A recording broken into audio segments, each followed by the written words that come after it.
राधे राधे। आप सभी का स्वागत है कॉलेज क्लासेस में। मैं प्रियंका आज आप सभी को second semester BA English honours के 18th सेंचुरी एंड लिटरेचर का आज फर्स्ट यूनिट करवाने वाली हूँ। बट आप उससे पहले एक बार ये इन्फॉर्मेशन ले लीजिए कि अब हमारे चैनल पे सारे सब्जेक्ट की वीडियोस आपको प्रोवाइड की जाएंगी, प्लस नोट्स प्लस PYQs। और अगर आपको हमसे कोई भी पर्सनल गाइडेंस चाहिए एग्ज़ाम्स के रिगार्डिंग, आपके इंटरनल असाइनमेंट के रिगार्डिंग, तो आप हमसे कांटेक्ट करके हमारे ग्रुप से जुड़ सकते हैं। आप हमसे पर्सनल टू पर्सनल गाइडेंस ले सकते हैं। तो आज हम करेंगे 18th सेंचुरी एंड लिटरेचर का फर्स्ट यूनिट। देखो इसमें ना टोटल हमारे 3 यूनिट है, ठीक है। 3 यूनिट में देखो एक ही चैप्टर दे रखा है और ये तीनों ना एक स्टोरीज़ हैं। जैसे Alexander pope rape of the lock, ठीक है। जोनाथन स्विफ्ट गुलिवर ट्रैवल्स, ठीक है, ये ट्रैवल के ऊपर है। क्योंकि ओलिवर गोल्डस्मिथ द विचर ऑफ एकवाइल्ड, ठीक है। मतलब ये स्टोरीज़ हैं और इन स्टोरीज़ को हमें कैसे पूरा समझना है वो हम देखेंगे हम कि हमारी स्टोरीज किसके ऊपर है वो समझेंगे। तो आज हम करेंगे अपनी फर्स्ट यूनिट का फर्स्ट चैप्टर यानी कि rape of the lock Alexander pope का, ठीक है। देखो जो ये रेप ऑफ द लॉक एक फेमस पोएम है, ठीक है, मोक एपिक पोएम है जो अलेक्जेंडर पोप ने 1712 में लिखी थी। बट क्या हुआ था कि उस टाइम पे ये इतनी अच्छे से नहीं लिखी थी उसने, या वो अपने लिखने से उस टाइम पे सेटिस्फाइंग नहीं था। तो उसने क्या करा, 1714 में एक और बार लिखी, यानी उसमें कुछ चेंजेस किए, उसको दोबारा लिखा, ठीक है। और जो सब्जेक्ट था ना पोएम का वो आप लोग सुनोगे तो आप लोगों को भी हंसी आएगी कि एक लड़की के छोटे से लट काट देने से ये पूरा इशू क्रिएट होता है, जो कि अपर क्लास के लोग होते हैं, यानी कि फुलिश अमीर लोग जो होते हैं ना, उनकी एक लड़की होती है, वो बहुत ही सुंदर होती है, जिसका एक लैंडलॉर्ड बाल काट देता है। बट उससे क्या होता है कि वो सीन क्रिएट कर देती है बहुत ज़्यादा, मतलब ओवर रिएक्ट कर देती है, जिसकी वजह से पोप ही पोएम लिखने के लिए सोचता है, ठीक है। और मतलब सब्जेक्ट बहुत छोटा और आज के टाइम में बिल्कुल ही रिडिकुलस लगने वाला है, क्योंकि सिर्फ एक सुंदर लड़की के बाल क्या एक छोटा सा लॉक काटने की बात है, जो कि एक एडवेंचरस बोरन करता है, ठीक है। उसका नाम है, ये दोनों कैरेक्टर पॉप के और जान पहचान के लोग थे, ठीक है। ये जो दोनों कैरेक्टर थे ना वो पॉप उनको बहुत अच्छे से जानता था, ठीक है। और ये पोएम एक रियल इंसिडेंट पे, मतलब ये सच में हुआ है पहले, ठीक है, इसलिए उन्होंने लिखा। मतलब उन्होंने अपने सामने देखा, फिर उन्होंने अपने वर्ड्स में लिखा, ताकि वो उसी सोसाइटी के लोगों को उनकी ही बातों पर हंसा सके,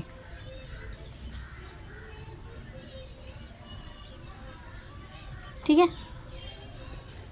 और क्या था, वो दोनों फैमिलीज़ ना, मतलब जो जिसने बाल काटे वो भी और जिस लड़की की बाल काटे वो दोनों ना बहुत क्लोज फैमिलीज़ में थे, मतलब फ्रेंड्स थे। बट क्या हुआ, इसकी वजह से उनकी दोस्ती भी टूट गई थी, ठीक है। ये आप पढ़ सकते हैं यहाँ पे। और क्या हुआ, उससे फैमिलीज़ की वजह से दूरी पैदा हो गई। फिर पॉप ने पोएम को लिखने का एक पर्पस अपर क्लास की सोसाइटी की फालतू बातों को बड़ा बनाने को क्रिटिसाइज़ करना था। वो चाहते थे कि लोग अपनी ही फुलनेस को समझें और उस पर हंसें। इस एम को अचीव करने के लिए पोएम ने मोक एपिक पोएम का यूज़ किया, जिसमें एक छोटी सी बात को एक बड़े एपिक और ग्रैंड डिग्निफाइड स्टाइल में प्रेजेंट किया, यानी सीरियस स्टाइल का यूज़ करके ट्रिवियल सब्जेक्ट का मजाक बनाया गया और स्टायर क्रिएट किया गया, ठीक है। यानी कि जैसे रामायण महाभारत होती थी ना, कि हाँ उसे बहुत ही ज़्यादा एकदम बड़ा चढ़ा के बताना कि हाँ ये हो गया वो हो गया, वैसे ही उन्होंने क्या उसके बाल कट गए, इस तरीके से वो करा।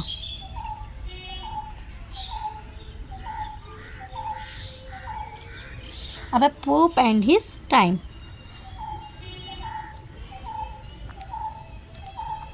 यानी कि लिटरेली क्रिटिक्स अक्सर एज ऑफ उसके इम्पोर्टेंट राइटर या लिटरेली ट्रेंड के नाम से जाना जाता था, ठीक है।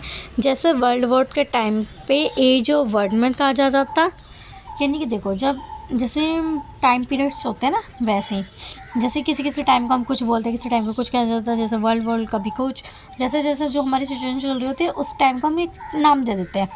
उसी तरीके से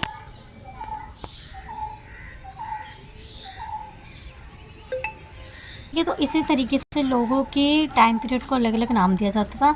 जो भी उस टाइम पे मेन पोइट्स होते थे उनके नाम से ही वो एरा जाना जाता था। ठीक है। इसी तरीके से जो पोप थे उनको भी अलग अलग नामों से जाना गया। देखो एज ऑफ पोप, ये देखो। ठीक है। यानी कि एक टाइम पीरियड था कि जब पोप भी बहुत ही अच्छे राइटर थे और उनकी पसंद किया जाता था, उनकी पोइट्स को, उनके लिटरेचर को पसंद किया जाता था। ठीक है। अब देखो पोप जो पीरियड था has also been called Augustan age of स्ट्राया, एज ऑफ रीज़न। यानी कि देखो जो लिटरेली राइटर्स अक्सर किसी एज को उसके इम्पोर्टेंट राइटर या लिटरेसी ट्रेन के नाम से जानते हैं। जैसे वर्डवर्थ के टाइम को एज ऑफ वर्डमोर कहा जा सकता है। इसी तरह पोप अपने सेंचुरी के सबसे इम्पोर्टेंट पोएट थे, इसलिए उनके पीरियड को एज ऑफ पोप भी कहा जा सकता है। और पोप का एक इम्पोर्टेंस सिर्फ उनके टाइम तक लिमिटेड नहीं थी। ठीक है। बल्कि आज भी उनकी राइटिंग को लोगों को अट्रैक्ट करते, क्योंकि उनका वर्क लिटरेचर के बारे में सोचने पर मजबूर करता था।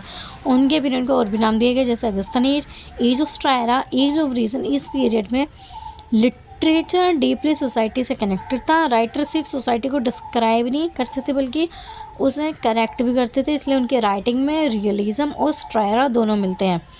17वीं सेंचुरी के बाद इंग्लिश सोसाइटी में काफ़ी चेंजेस आए।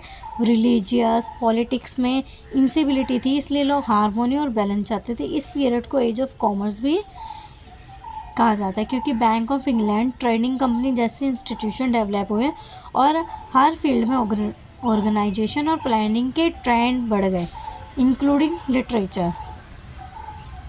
यानी कि देखो इन शॉर्ट इस टाइम पे क्या हुआ, चेंजेस आते रहे। तो कभी कॉमर्स बोलने लगा और कभी पॉप ऑफ एज बोलने लगा। ठीक है। मतलब अलग अलग नामों से ये एरा जाने लगा। अब है न्यू क्लासिक्स।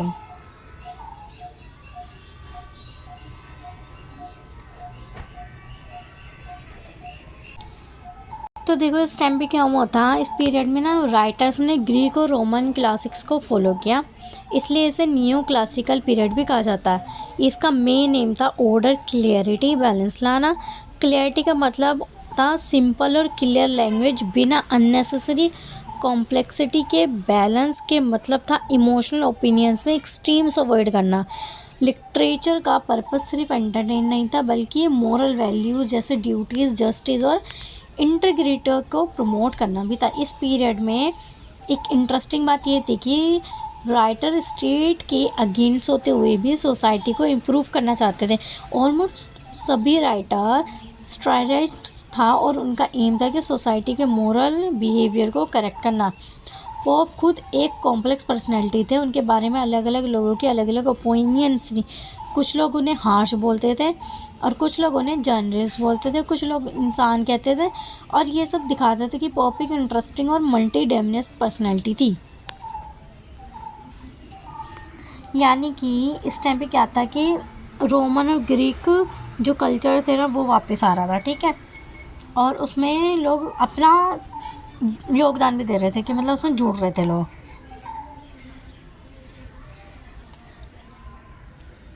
और फिर सोसाइटी में भी क्या हुआ, चेंजेस आने लगे, तो सब ने उसमें अपना अपना योगदान दिया। और अगर कोई स्टेट का नहीं भी होता तो तब भी वो लोगों से यही चाहता था कि हमारा बेनिफिट हो, बिहेवियर चेंज हो सोसाइटी में, सोसाइटी मतलब अच्छी रहे। वो ये सब चाहते थे कि एनवायरनमेंट अच्छा रहे। अब है रेप ऑफ द लोक। यानी कि हम इसमें अपनी स्टोरी का एक छोटा सा इंट्रो जानेंगे। तो देखो पोप एक टाइम में एक ट्रेंडिंग थे राइटिंग्स में। ठीक है। मतलब राइटर्स में ट्रेंडिंग पे थे। यानी किसी भी छोटी या बड़ी इवेंट पर राइटिंग की जाती थी। तो रेप ऑफ द लॉक भी एक स्पेसिफिक इंसिडेंट पर बेस्ड थी और एक लॉक ऑफ हेयर का चोरी होना। लेकिन पोप की खास बात यह है कि वो छोटे इंसिडेंट को एक बड़ा लेवल तक ले जाता है। ये पोएम अपने ट्रिवियल सब्जेक्ट के बावजूद एक ग्रैंड मोक एपिक बन जाती है। यानी कि एक छोटा सी चीज़ नहीं कि किसी के बाल का लॉक कट जाना, बट स्टिल कि उन्होंने लिखी और उन्होंने इस पोएम को इतना मज़ेदार बना दिया कि वो इतनी ट्रेंडिंग हुई और लोगों को बहुत पसंद आई। अब वो क्या थी, वो रियल इंसिडेंट पर थी, तो उसको मोक एपिक भी बोला गया। ठीक है, लेकिन हाँ ठीक है, तो पॉप ने बहुत अच्छे लेवल तक ले जाते थे। ये पोएम भी अपने ट्रिवियल सब्जेक्ट के बाद भी बहुत अच्छा बना। इस पोएम का बैकग्राउंड है कि लॉर्ड पीटर्स ने अम्ब्रेला फर्मल्स के बाल का लॉक काट दिया था, ठीक है, जिससे सोसाइटी में स्कैंडल हो गया। पॉप के फ्रेंड ने उन्हें रिक्वेस्ट की कि वो पोएम लिखकर फैमिलीज़ के बीच शांति बनाए। पहला वर्जन 1712 में आया था, जिसमें सिर्फ 2 पार्ट थे। बाद में पॉप ने इसमें स्लीफी कार्ड और ग्लेम केव का स्प्लीन ऐड करके ये दिखाता है कि पॉप अपने पोएट्री को रिवाइज करते रहते थे और परफेक्शन पर बिलीव करते थे। यानी कि वो सिर्फ एक बार लिख कर ये नहीं कि हाँ बस हो गया, वो चाहते थे कि लोगों को और भी पसंद आए। वो उसको और पार्ट्स निकालते थे और उसमें अपनी चीज़ें एडिंग करते थे, फ़नी मोमेंट्स ऐड करते थे। तो देखो पोएम का जो स्ट्रक्चर है, अब वो क्या करते हैं, वो अपने पोएम में परफेक्शन चाहते थे, यानी कि चेंजेस होते रहें और वो और अच्छे बनाते रहें और लोगों को पसंद आती रहे। ठीक है, अब हमारा स्ट्रक्चर ऑफ द पोएम देखो। तो क्या था, इस पोएम में टोटल 5 कैंटोज़ हैं, ठीक है। हर कैंटोज स्टोरी का एक इम्पॉर्टेंट पार्ट है और सब मिलकर एक कंप्लीट स्ट्रक्चर बनाते हैं। हर कैंटो अपनी जगह इम्पोर्टेंट है, लेकिन उनका सीक्वेंस ही पोएम का फुल मीनिंग क्रिएट करता है। तो यानी कि इन शॉर्ट हम अब अपनी पोएम जानेंगे कि पोएम के अंदर क्या है। तो उसको कुछ कुछ मतलब जैसे 5 पार्ट्स में डिवाइडेड कर दिया। अगर आपको ये 5 भी याद ना हो बट आपको स्टिल स्टोरी पता चल जाए तो आप अपने एग्ज़ाम में ऐसे भी लिख सकते हो। ज़रूरी नहीं है कि आपको यहाँ पे पूछे कि कौन सा कैंटो में क्या बोला गया, बट आपको पता होना चाहिए कि स्टोरी है क्या, क्योंकि स्टोरी अच्छी है, इजी है, फ़नी है और इतनी वो नहीं कि आपको याद करनी पड़ेगी, रटना पड़ेगा कुछ, इसमें नहीं, ईजी है। तो जैसे कि हमारा सेंटर 1 है, तो इसमें देखो क्या हुआ था, ये एपिक स्टाइल में इन्वेक्शन से स्टार्ट होता है। यहाँ बेलिंडा इंट्रोड्यूस होती है। सबसे पहले तो बेलिंडा यानी कि जिस लड़की के बाल काटे गए हैं वो है, जो एक फैशनेबल हाई सोसाइटी की एक लेडी है। इस सेंटो में पॉप लंदन सोसाइटी की लेजीनेस और आर्टिफिशियल लाइफस्टाइल पर स्ट्राई करते हैं, ठीक है। यानी कि वो जो लड़की है वो लंदन की है, ठीक है, और उसमें लेजीनेस बहुत है क्योंकि वो बहुत लेट उठती है, ठीक है, और वो आर्टिफिशियल लाइफस्टाइल पर बिलीव करती हैं। एरियल नाम का एक स्लीफी बेलिंडा के सपने में आता है, ठीक है। उसके सपने में मतलब एक इंसान आता है और उससे वॉर्न करता है कि उसके साथ कुछ बुरा होने वाला है। इस सेंटेंस सबसे इम्पोर्टेंट पार्ट था बेलिंडा की ड्रेसिंग सीन, ठीक है, जिसे वह एक मिरर के सामने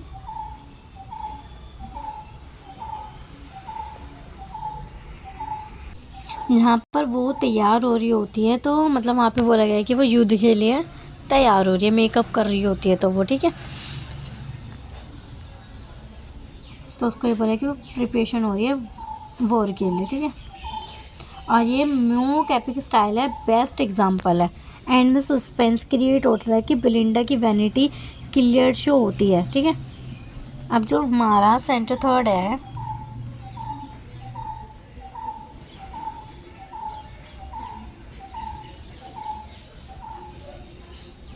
ये सेंटो हैम्पटन कोर्ट में सेट है, जहाँ हाई सोसाइटी के लोग गेदर होते हैं, ठीक है, सब मिलते हैं। बेलिंडा कार्ड गेम खेलते हैं और बैरन को डिफॉल्ट कर देती है।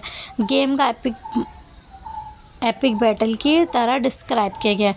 बाद में कॉफ़ी के टाइम बैरन सीक्रेटली स्क्रियर से बेलिंडा के बाल का लॉक काट लेता है और ये पोएम का मेन इंसिडेंट है और इसे एक बड़े डिज़ास्टर की तरह डिस्क्राइब किया गया है, ठीक है।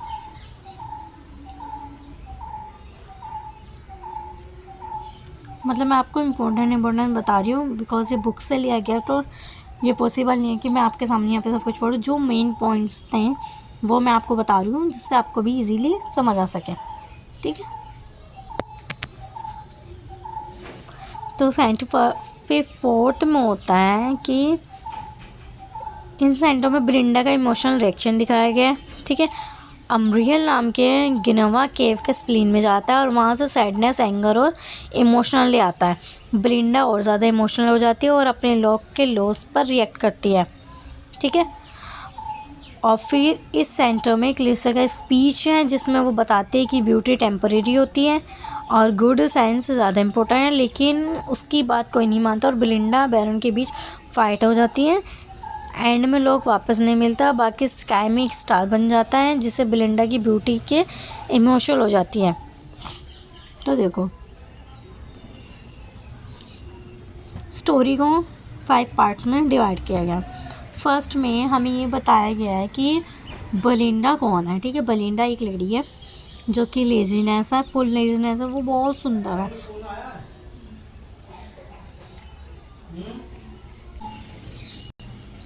हाँ तो देखो वो बहुत सुंदर है, बट क्या होता है कि उसके एक बाल का लॉक काट दिया जाता है जिसकी वजह से वो इतना ओवर रिएक्ट करती है, ठीक है। फिर जो हमारे राइटर हैं उन्होंने उसके तैयार होने को, एक वॉर में जाने के तैयार होने को बताया, ठीक है। वो क्या है, एक पोएम का मोस्ट एपिक सीन है। फिर उसके बाद जो बैरोन है वो मिलता है, फिर 4th में वो दोनों आपस में मिलते हैं, फिर वो उसके बाल काट देता है। 5th में ये है कि वो इमोशनल हो जाती हैं, ठीक है। यानी कि ये देखो एक शॉर्ट में मैं आपको बता देती हूँ। The rape of the lock एक फेमस स्मोक एपिक पोएम है जो अलेक्जेंडर पॉप ने 1712 में लिखी, ठीक है, और 1740 में रिवाइज करके फाइनल फॉर्म दी।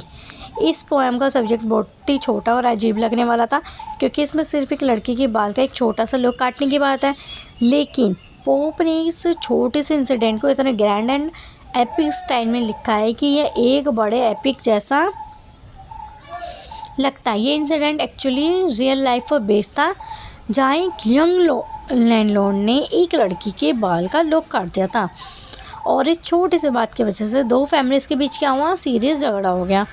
पॉप ने इस पोएम को लिखने का मेन पर्पस यह था कि अपर क्लास की सोसाइटी की फुल्लीनेस को दिखा जाए सके और उनको अपनी हरकत पर हंसने पर मजबूर किया जा सके। पॉप ने इस पोएम में मोस्ट एपिक स्टाइल का यूज़ किया है जिसमें एक छोटी और ट्रिवियल बात को एक बड़े एपिक के स्टाइल में प्रेजेंट किया जाता है। यानी जो स्टाइल नॉर्मल्स, हीरोज़, वॉर्स और बड़े इवेंट्स के लिए यूज़ होता था उसे यहाँ एक सिंपल सोशल इंसिडेंट के लिए यूज़ किया गया है। और इस पोएम में ह्यूमर और स्टायर दोनों क्रिएट होते हैं। पॉप का एम सिर्फ मजाक बनाना नहीं था बल्कि सोसाइटी को इनडायरेक्टली करेक्ट करना था। पॉप के टाइम को ऑगस्टन एज ऑफ रीज़न भी कहा जाता है। ये पीरियड क्लियरिटी और बैलेंस ऑर्डर के लिए जाना जाता था, ठीक है। तो क्या होता है, इस टाइम राइटर ने ग्रीक और रोमन क्लासिकल लिटरेचर को फॉलो किया था और अपनी राइटिंग में स्पेशलिटी और डिसिप्लिन को इम्पोर्टेंस दी। स्ट्रेया की एज का सबसे इम्पोर्टेंट फीचर था जिसका उसे सोसाइटी की बुराइयों का सुधारने का लिए किया जाता था। पोप भी एक ग्रेट स्ट्रेयर था। उन्होंने अपनी पोएम के थ्रू सोसाइटी के दिखावे और वैनिटी सुपरफिशियल बिहेवियर को एक्सपोज किया। The rape of the lock भी एक ट्रेडिशन का पार्ट है जहाँ पॉप ने अपर क्लास की सोसाइटी की लाइफस्टाइल को शो किया है। इस सोसाइटी में लोग रियल इमोशन से ज़्यादा अपनी अपीयरेंस, फैशन और रेपुटेशन पर ध्यान देते हैं। बेलिंडा जो पोएम की हीरोइन है एक टिपिकल हाई सोसाइटी लेडी है जो अपने ब्यूटी और लुक्स को लेकर बहुत ज़्यादा क्या कॉन्शियस है। उसके ड्रेसिंग सेंस भी इतना डिटेल और ग्रैंड तरीके से डिस्क्राइब किया गया है जैसे कोई वॉरियर बैटल के लिए प्रिपेयर हो रहा हूँ।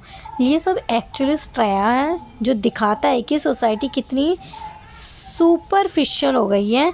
पोएम में सुपरफिशियल एलिमेंट भी यूज़ किया गया है जैसे स्लीफी गवर्नमेंट स्लीफा बेलिंडा की रक्षा करते हैं और उसकी ब्यूटी ओनर्स को प्रोटेक्ट करते हैं। एरियल जो उनका लीडर है बेलिंडा को वार्न करता है उसके साथ कुछ बुरा होने वाला है। ये सब एपिक कॉन्वर्सेशन का पार्ट है। यहाँ इनका यूज़ एक छोटी सी इंसिडेंट के लिए किया गया है जो इसे और अच्छा और फनी बनाता है ना। मेन इंसिडेंट तब होता है जो बैरन सीक्रेटली बेलिंडा के बाल का लॉक काट देता है। ये मोमेंट पोएम का एक टर्निंग पॉइंट है और इसे इतना ड्रामेटिक तरीके से डिस्क्राइब किया गया है जैसे कोई बड़ा डिज़ास्टर हो गया।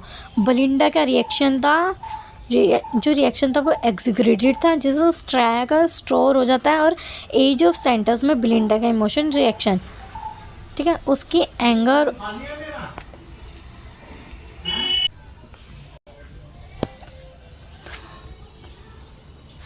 ठीक है। तो बैरन सेक्रेटरी बेलिंडा के बाल का लोक काट लेता है। ये पोएम का एपिक पोएम का मोमेंट था और टर्निंग पॉइंट था। ड्रामेटिक तरीके से क्या है डिस्क्राइब किया गया है, जिसे बड़ा डिज़ास्टर हो गया। बेलिंडा का रिएक्शन भी क्या था, बहुत ही एंगर और उसका दिखाया गया इसमें, ठीक है। और देखो ये क्लासिका नाम की एक लड़की होती है जो कि स्पीच देती है, ठीक है, और वो स्पीच में ये बोलती है कि जहाँ वो बताती है कि ब्यूटी टेम्परेरी होती है और गुड सेंस ज़्यादा इम्पोर्टेंट होती है, ठीक है। तो ये कुछ इम्पोर्टेंस थी स्टोरी का, और स्टोरी बस इतनी ही है, इससे ज़्यादा स्टोरी नहीं है हमारी। और इतना हम देखो हमने आपको पढ़ा दिया है, जो कि हमने बिल्कुल बुक से लिया है, कहीं भी अपने तरीके से अलग से नहीं लिया आपके लिए, आप ये पढ़ भी सकते हैं खुद। तो एट दी एंड हम ये देख लेंगे द सम ऑफ, इसमें हमारे को दिया है कि अगस्तान लिटरेचर सोसाइटी का डीपली कनेक्टेड था और उसका एम सोसाइटी को इम्प्रूव करना था। पोप ने स्ट्रे का यूज़ करके अपर क्लास की सोसाइटी की फुलनेस और वैनिटी को एक्सपोज किया। द रेप ऑफ द लोग, पॉप ने एक छोटे से इंसिडेंट को यूज़ करके दिखाया है कि लोग कैसे ट्रीवल बटन को अननेसेसरी बड़ा बना देते हैं, ठीक है, इन छोटी सी बात को।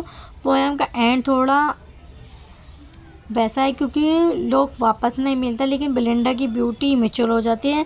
इससे ये लगता है कि पॉप उसकी वीकनेस को बेवजह उसे फॉरगिव कर देता है। यानी कि जो बेलिंडा है उसको लोग तो वापस मिलती ही नहीं, जो उसके बाल काट दिए गए हैं, तो इसलिए वो क्या सैड चैट सी हो जाती है, इमोशनल हो जाती है। बट स्टिल जो हमारा राइटर है पॉप, वो चाहते थे कि सब कुछ अच्छा हो, हैप्पी रहे वो, बट नहीं होता ऐसा। और ये स्टोरी सिर्फ इतनी सी बात पे है कि उसके बाल को लोक कर दिया जाता है। इस पर पूरी स्टोरी बनाई गई है कि उसको कैसे पहले सपने में आके एरियल बताता है कि तेरे साथ कुछ बुरा होने वाला है, उसके बाद वो रेडी होती है, तो उसको वहाँ पे बताया गया कि किसी वॉर में जाने के लिए रेडी हो रही है। एट द एंड उसकी एक फ्रेंड होती है, वो ये समझाने की उसको कोशिश कर रही होती है कि ब्यूटी से कुछ नहीं होता, जो मेन हमारा मतलब हमारा जो थिंकिंग है या हमारा जो माइंड है वो अच्छा होना चाहिए, बट वो नहीं समझती इन सब चीज़ों को, ठीक है। अगर आपको देखो आप डी सोल के स्टूडेंट है, तो आप किसी भी सेमेस्टर में हो तो आपके लिए यहाँ पे नोट्स प्रोवाइड किए जाएंगे, most important question, PYQs, plus आप हमसे 1-to-1 गाइडेंस ले सकते हैं। आप किसी भी चीज़ के रिगार्डिंग एग्ज़ाम हो, आपका इंटरनल असाइनमेंट हो, या आपकी कोई भी क्वेरी हो, तो आप हमसे जुड़ सकते हैं। आप इस नंबर पर कांटेक्ट करके हमसे जुड़ सकते हैं, जिससे हम लोगों को भी पता चलेगा कि आप लोगों की क्या क्वेरीज़ हैं, आपको कौन से सब्जेक्ट की PYQs चाहिए, और अब मोस्टली इस वीडियोज़ और PYQs आपको प्रोवाइड किए जाएंगे यहाँ पे। तो आप चैनल को सब्सक्राइब करना ना भूलें, वीडियो को लाइक शेयर कमेंट कीजिएगा। अगर आपको पसंद आई हो तो प्लीज़ कमेंट करना मत भूलना। Thank you.